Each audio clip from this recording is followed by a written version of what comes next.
સમાચારમાં આગળ વધીશું। અમદાવાદમાં જાણે કે કોઈને પોલીસનો કોઈ પણ પ્રકારનો ભય જ ન હોય તે પ્રકાર લાગી રહ્યું છે, કારણ કે વસ્ત્રાલની ઘટના હજુ પણ શાંત નથી થઈ અને ત્યાં અમદાવાદના હાર્દસમા ભદ્ર વિસ્તારમાં પોલીસની હાજરીમાં કાયદો અને વ્યવસ્થાના લીરે લીરા ઉડી ચૂક્યા છે।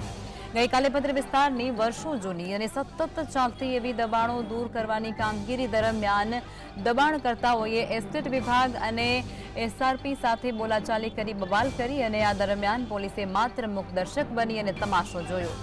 ભદ્ર પરિસરમાં ગેરકાયદેસર દબાણને દૂર કરવાની કામગીરી કરવામાં આવી રહી હતી અને ત્યારે 3 દરવાજા તરફ જવાના રોડ ઉપર કેટલાક લારીવાળાઓ ઊભા હતા। પરિસરમાં લારીઓ ન ઊભી રાખવાની હોવા છતાં પણ તેઓ આવી ગયા હોવાને કારણે એસ્ટેટ વિભાગ દ્વારા એસઆરપી પોલીસની મદદથી લારી જપ્ત કરવાની કામગીરી હાથ ધરવામાં આવી હતી અને આ દરમિયાન કેટલાક સ્થાનિક આગેવાનો અને લારીવાળાઓ ભેગા પણ થઈ ચૂક્યા હતા, જેમાં પોલીસની સાથે ઝપાઝપી પણ કરી હતી। એસ્ટેટ વિભાગ અને પોલીસ સાથે ઉગ્ર બોલાચાલી કરી હતી।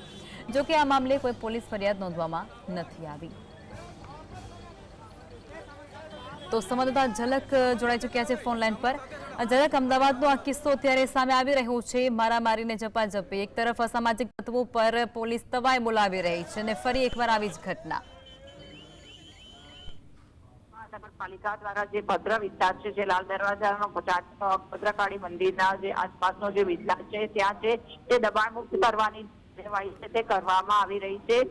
ગઈકાલે આ પ્રકારની જે કામગીરી છે ત્યારે કામગીરી કરવામાં આવી હતી, ત્યારે જે કોર્પોરેશનને પોલીસ બંદોબસ્ત મળ્યો ન હતો। કોર્પોરેશનને જે એસઆરપી ફાળવવામાં આવી છે તેની સાથે રહીને દબાણ દૂર કરવામાં આવ્યું હતું, ત્યારે કેટલાક સામાજિક લોકો દ્વારા છે તે ઝપાઝપી કરવામાં આવી હતી, બોલાચાલી કરવામાં આવી હતી અને સમય માટે મામલો ઉગ્ર બન્યો હતો। આમ કહી શકાય કે તંત્ર દ્વારા જે કાર્યવાહી કરવામાં આવે છે, પોલીસનો છે તે સાથ મળ્યો ન હતો અને પરિણામે જે સ્થિતિનું નિર્માણ થયું હતું, આખરે જે દબાણ છે તે દૂર કરવામાં આવ્યું છે।